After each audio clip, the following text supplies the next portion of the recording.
study found that US shoppers are losing about $2.17 billion by just not using cashback websites. The same study also found that the shoppers are losing about $1.1 billion by just not using cashback cards. A survey by Quidco in the UK found out that its users are saving on average about £293 per year by using its discount and cashback offers. You can search for discounts on various websites like Honey or voucher codes. You can also use cashback websites like Top Cashback, Quidco, Rakuten, and many others available, some of which I have put the links in the video description below. I have saved about 1.1k Great British pounds, or the equivalent of $1,300 over the last 2 or 3 years just by using cashback website. Buying used instead of new can save you a lot of money. First, there is the obvious benefit that used items can be a lot cheaper than their newer items. Secondly, they may be as good as new in condition if you're able to find a good item. Thirdly, by buying used items, you're helping the environment, because by reducing the demand for new items, you're ultimately helping the environment. A lot of finite resources are used to manufacture and make new items or products. There are various places where you can find good used items. For example, thrift stores, garage sales. You can look up items on Craigslist, eBay, Shpock, or Facebook Marketplace. Make sure you pay careful attention to the description. Look for seller feedback if they've sold items regularly. Speak with the seller to understand the condition and get more pictures if you need some help. Always try to do an inspection depending on the item you purchase, and make sure it's not stolen, for example, by asking for evidence of purchase like a receipt from the owner. Consider this. A new car in the US costs about $50,000, and in the UK it costs about £28,000.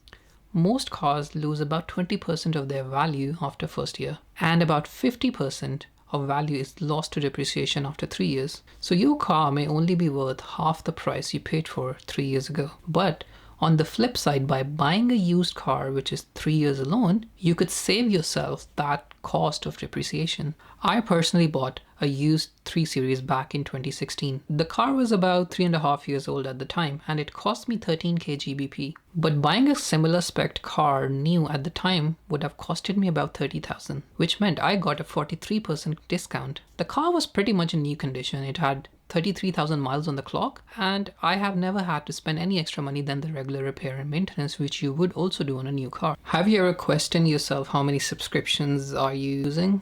If you have subscriptions for Netflix, Hulu, Prime Video, Apple TV Plus, HBO Max, Disney Plus, you need to ask yourself if you need all or some of them, because you might be wasting money on things you don't use or enjoy. A research found that Britons as a collective waste about $25 billion on subscriptions they don't want or use.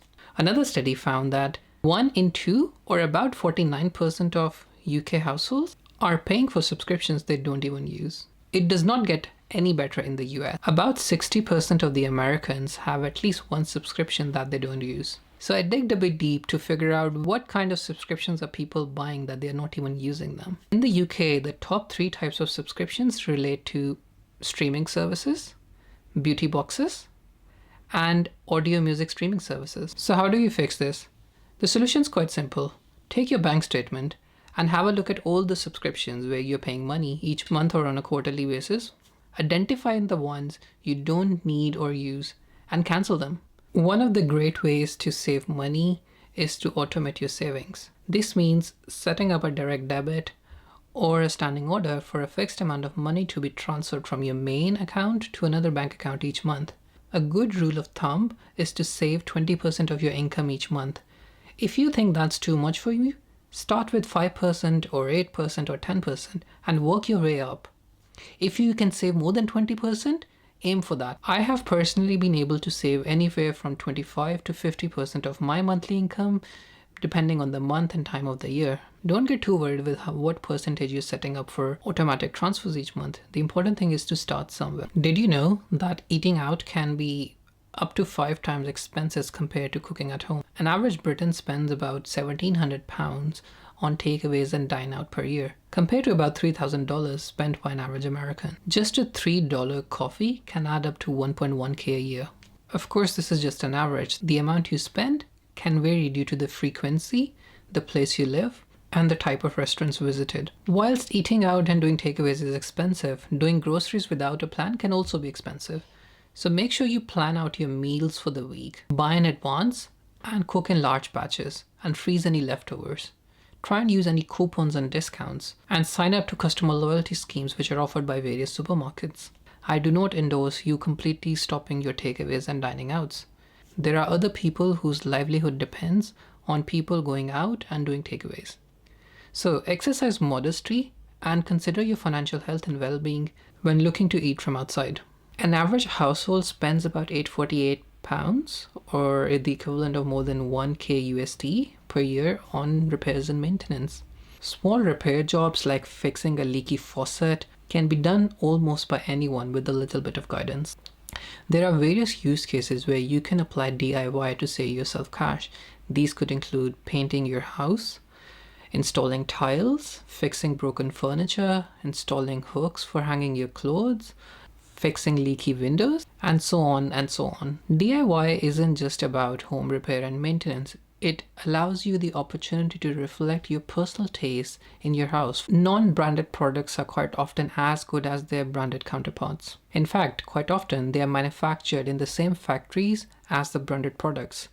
They are just cheaper because they lack the advertising and marketing spend which is done by brands to increase their product awareness and target the specific niche of customers to make them spend more money on the same product. So next time when you're buying products, consider your non-branded options or everyday household brand names as opposed to going for the most expensive or the most luxury brand, and focus on fulfilling your need.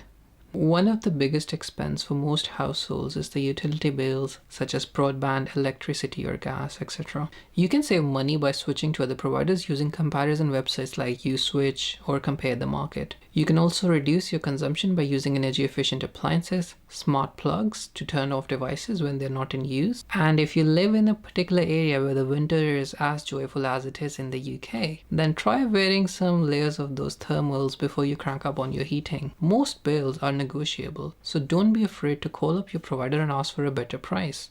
If you don't get a better price, look up for better deals on comparison websites and don't be afraid to make a switch. It's very seamless these days. Good housekeeping suggests that turning off your appliances when not in use, investing in smart plugs, and doing your laundry on low settings are simple hacks which can save you as much as £1,000 per year.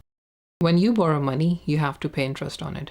That's like throwing money away, which could have been used for other avenues. If you have a lot of debt, it can be hard to make the payments, which can lead to missing out on your payments, getting charged late fees, and in some cases even leading to bankruptcy. Americans spend roughly 9.58% of their disposable income on repaying debt, which compares to about 7.8% an average Briton spends on repaying their debt. The average credit card debt per household in the UK was £2,277 in 2023. That's money which could have been put to use on other avenues, for example, investing. Quite often people have debt because they live outside their means. So how do you get rid of debt? Higher debts are associated with people living outside their means. If you cannot afford a 50k car, don't get one. Don't try to portray an expensive lifestyle which does not reflect your current financial situation. Once you've established that psychology about money, start by reviewing your current debts, such as personal loans and credit card debt. Depending on your situation, you may be able to reduce your debt by switching to cheaper deals, consolidating your debts, or paying them off faster. Other ways could be reducing your expenses or trying to increase your income. I have shared a couple of methods you can use to reduce your debt in another video where I talk about money habits. Leave a comment in the section below telling me which money hack you like the most, or sharing another money saving tip which you've utilized and has helped you a lot. Subscribe my channel and hit the bell icon so you don't miss out on my future video. Thank you so much for watching and I'll see you in the next one. Take care.